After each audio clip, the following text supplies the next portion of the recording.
Halo semuanya, Eh, kali ini di konten Alexander the Great saya akan membahas tentang salah satu film Joko Anwar yang saat ini lagi booming-boomingnya, yaitu Pengabdi Setan 2 The Communion. Sorry, nggak pakai The Communion aja. Eh, di video yang satu ini gue bakalan mengupas dan mereview tentang film Joko Anwar, karena gue udah nonton film ini dari tanggal 6 Agustus kemarin, dan sekarang ini tanggal 8 gue akan mereview film tersebut. Jadi di film ini ada beberapa hal yang menarik, dan gue nggak mau spoiler karena Joko Anwar udah memberi peringatan supaya yang udah nonton jangan spoiler, biar nanti yang belum nonton bisa nonton dan tertarik sama film ini. Di review pertama gue akan membahas kelebihan dulu nih yang dibahas dari film ini. Jadi sama seperti Pengabdi Setan tahun 2017, di film ini grafiknya tuh bener-bener HD dan bagus, sehingga kesan horornya itu dapet. Apalagi ya wajar sih, Pengabdi Setan yang buatan Joko Anwar ini dibuat tahun 2017-an sama 2020-an ya. Jadi teknologi udah benar-benar canggih, beda sama tahun yang versi yang 1980, dimana saat itu dunia film teknologinya masih terbatas banget. Terus selain grafik, kelebihan yang kedua adalah tempatnya itu beneran di rusun, dan fasilitasnya tuh kurang memadai, karena rusun ini terletak di Kalimalang, perbatasan Jakarta Timur sama Bekasi. Sebenarnya wilayah rusun ini udah masuk ke tanah Bekasi sih. Dan ini menarik karena kalau film-film horor kan biasanya tuh kan ini apa tuh namanya, mereka syutingnya di studio, jadi nggak benar-benar di rumah hantu atau rusun angker atau kuburan gitu-gitu. Tapi kalau di film Pengabdi Setan yang kedua itu, Joko Anwar itu benar-benar totalitas, dia maunya tempatnya itu beneran, supaya para pemeran benar-benar mendalami ketakutan yang mereka alami selama mereka melakukan proses syuting. Itu yang kedua ya. Yang ketiga, kelebihan dari film Joko Anwar ini adalah setting Jakarta yang benar-benar hampir akurat. Jadi dimulai dari bis Jayakartanya, yang bis yang ada simbol Monas itu loh. Terus juga kantor beritanya juga, kantor berita tempat kerja si wartawan yang benar-benar kayak zaman Hindia Belanda, karena memang pas zaman 80-an tuh masih banyak gedung-gedung tua yang belum direnov atau dibangun dengan gaya-gaya modern ya. Terus juga hal menarik dari film ini adalah ketika ada scene dimana si Rini nonton Dunia Dalam Berita, yang mana tahun 80 dulu kan masih TV-nya kan, saluran TV-nya masih TVRI. Nah, itu penggambaran film Dunia Dalam Beritanya tuh bener-bener akurat gitu, bener-bener sesuai dengan dunia dalam berita di kehidupan nyata, di film-film di acara zaman dulu itu bener-bener akurat penggambarannya. Nah, tadi kan gue kan udah ngebahas tentang kelebihan dari film Pengabdi Setan 2. Sekarang gue akan membahas tentang kekurangannya ya.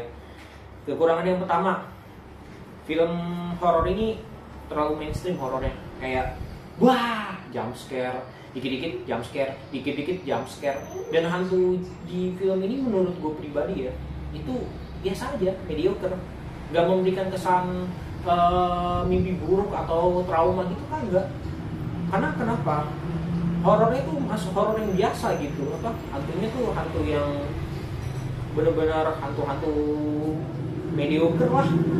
Ada si iblis yang bentuknya kayak palak tuh, si Ragino. Terus juga pocong. Ya sebetulnya setannya lebih banyak pocong sih. Gue juga bingung sih kenapa Joko Anwar terobsesi banget sama pocong. Terus juga selain horor yang nggak begitu serem, kelemahan yang kedua dari film ini adalah style atau gaya rambut dari pemeran film. Jadi salah satu dari pemain film ini kan ada yang namanya Bondi. Bondi ini laki-laki, rambutnya keriting. Gue nggak mau ngasih tahu dia itu siapa, pokoknya dia salah satu karakter utama di film ini. Si Bondi ini rambutnya itu nggak, walaupun keriting dan cukup lebat, tapi nggak sampai ke bawah-bawah. Karena kan orang-orang tahun 80-an, tahun 70-an kan rambutnya gondrong tuh sampai ke bawah-bawah gitu ya. Walaupun akhirnya juga dilarang sih oleh pemerintahan Soeharto kala itu untuk menggondrongin rambutnya sampai panjang banget sampai ke kaki. Akhirnya dilarang, walaupun di tahun-tahun itu lebih bebas daripada zaman Orde Lama. Dan nggak cuma itu, selain pakaian sama gaya rambut juga, nah kalau untuk segi pakaiannya, menurut gue yang kurang akurat itu penggambaran bajunya si salah satu pemain, ada yang namanya Tarik. Itu bajunya tuh benar-benar kayak baju-baju ini apa, kalau menurut gue itu kayak baju tahun-tahun anak-anak tahun 90-an lah stylenya, walaupun warna dari baju yang dia pakai itu warnanya itu benar-benar terang kayak baju-baju tahun 80-an di Amerika gitu lah.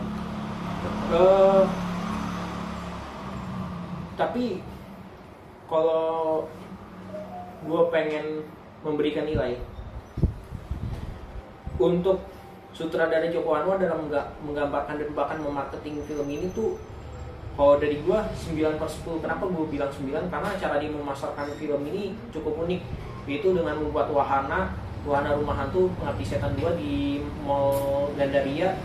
Sama dia juga membuat banyak produk ini apa, spanduk-spanduk Pengabdi Setan 2 di kereta, di tempat-tempat umum, bahkan di reklame-reklamenya juga. Jadi orang-orang pada tertarik untuk nonton film Pengabdi Setan 2. Terus dari sinematografinya menurut gua nih ya, 8 sih. Untuk sinematografinya 8. Kenapa gua kasih 8? Karena filmnya itu tuh bener-bener sinematografi itu udah bagus, grafiknya kayak tadi gue bilang udah bagus juga. Tapi kalau dari karakter developmentnya itu 7,5 lah, karena ada banyak kekurangan. Terus juga terlalu banyak komedi juga, jadi kesan horornya bener-bener nggak berasa. Ya itu aja dari gue. Kalau kalian masih belum nonton, tontonlah di bioskop terdekat. Gue saranin mendingan nontonnya pas weekday sih, soalnya kalau weekend kayak hari Sabtu Minggu harga tiketnya jadi naik 50k. Gue kemarin nontonnya hari Sabtu, jadi nggak mau bayar 50k, nunggu bawa duit 100. Yaudah, sekian tadi review film Alexander the Great. Terima kasih.